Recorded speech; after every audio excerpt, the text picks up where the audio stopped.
और नमस्ते जी में इस वक्त की बड़ी खबर आपको बता दें, ईरान ने किया है नए मिसाइल का टेस्ट। कासिम बसीर मिसाइल का टेस्ट ईरान की तरफ से किया गया और मिसाइल की जो मारक क्षमता है 1300 किलोमीटर बताई जा रही है। ईरान की नई बैलिस्टिक मिसाइल है जिसका टेस्ट ईरान की तरफ से किया गया। आए दिन ईरान नए टेस्ट करता रहता है मिसाइलों के और उसी क्रम में कासिम बसीर मिसाइल का टेस्ट किया है।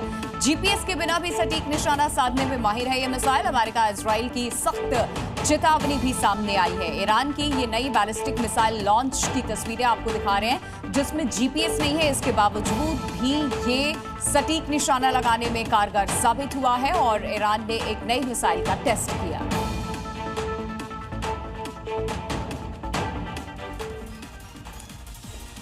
पाकिस्तान को इंडियन नेवी ने अब घेर लिया और अरब सागर में भारतीय नौसेना ने लाइव फायरिंग ड्रिल शुरू कर दी है। ये ड्रिल अगले 4 दिनों तक चलने वाली है जिसमें पाकिस्तान को निस्तानाबूद करने की एक्सरसाइज की जा रही है। समंदर से पाकिस्तान के छक्के छुड़ाने के लिए नेवी तैयार है। भारतीय नौसेना समंदर में लाइव फायरिंग कर रही है और इंडियन नेवी का दमखम देखकर पाकिस्तान की नींद उड़ गई है क्योंकि अरब सागर में भारतीय नौसेना के युद्धपोत दहाड़ रहे हैं और पाकिस्तान को ये चेतावनी दे रहे हैं कि हम तैयार हैं। दरअसल भारतीय नौसेना ने अरब सागर में अपने स्पेशल इकोनॉमिक जोन्स में युद्धाभ्यास तेज कर दिए हैं। इस दौरान नौसेना ने पोरबंदर के पास कई लाइव फायरिंग ड्रिल्स की। इंडियन नेवी का ये अभ्यास 3 मई से शुरू हुआ है और 7 मई तक जारी रहेगा, जिनमें एंटी शिप और एंटी एयरक्राफ्ट फायरिंग की जाएगी। समंदर से मिसाइलों की लॉन्चिंग का अभ्यास होगा और इसलिए पाकिस्तान दहशत के मारे थर-थर कांप रहा है क्योंकि नेवी की वॉर एक्सरसाइज समुद्री सीमा से महज 85 नॉटिकल माइल्स पीछे है। समंदर में भारतीय नौसेना के शिप्स और युद्धपोत फुल एक्टिव मोड में आ गए हैं और इसलिए पाकिस्तान को लगातार ये डर सता रहा है कि भारत कभी भी उस पर हमला कर सकता है। पहली बार कोई ऐसा मुद्दा है जिसमें असदुद्दीन ओवैसी खुलकर सरकार के साथ खड़ा है, लेकिन ओवैसी समर्थन में आए तो अरशद मदनी ने सरकार से सिंधु जल समझौते के फैसले पर सवाल उठा दिया है। देखिए पूरी खबर इस रिपोर्ट में। पानी को कोई बंद करता है, बंद कर दो पानी। जो सरकार तय करेगी हम उसके साथ। जमीयत उलमाए हिंद वाले अरशद मदनी सरकार के फैसले पर सवाल उठा रहे हैं। देश की जनभावना को कंकड़ मार रहे हैं। उन्हें तो ओवैसी से सीखना चाहिए कि बात जब देश की हो तो सियासी रोटियां नहीं सेका करते। पानी को कोई बंद करता है, बंद कर दो पानी को।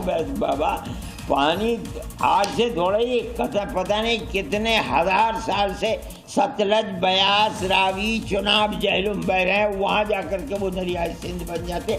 आसान है इन दरियाओं को कहाँ ले जाओगे? अपोजिशन पार्टी ने उस ऑल पार्टी मीटिंग में सरकार से कहा कि आप इस पर एक्शन लीजिए और जो पीड़ित परिवार से इंसाफ करिए और इस आतंकवाद को, दहशतगर्दी को हमेशा के लिए खत्म करिए। भारत ने पाकिस्तान पर जो स्ट्राइक की उससे पाकिस्तान कंगाल हो चुका है। न पीने का पानी है, न खाने को आटा है। अब खबर ये भी सामने आई कि पाकिस्तान युद्ध लड़ने में सक्षम नहीं। गोला बारूद की कमी के चलते पाकिस्तानी सेना में एक घबराहट का माहौल नजर आ रहा। अभी तो भारत ने युद्ध शुरू भी नहीं किया और पाकिस्तान कंगाल हो चुका है और ऐसे में पाकिस्तान भारत के साथ जंग लड़ने के सपने देख रहा है। पाकिस्तान इस मौजूदा वक्त में एक चुनौतीपूर्ण स्थिति से जूझ रहा है। पाकिस्तान की सैन्य रणनीति मुख्य रूप से तोपों और बख्तरबंद गाड़ियों पर टिकी हुई है। ये भारत की बड़ी सेना से निपटने के लिए बनाई गई थी, लेकिन गोला बारूद की कमी के चलते ये नीति बिल्कुल बेअसर हो गई है।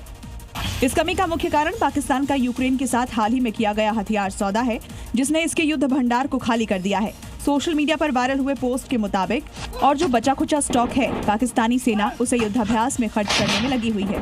पूर्व सेना प्रमुख जनरल कमर जावेद बाजवा भी पहले स्वीकार कर चुके हैं कि पाकिस्तान के पास न तो पर्याप्त गोला बारूद है।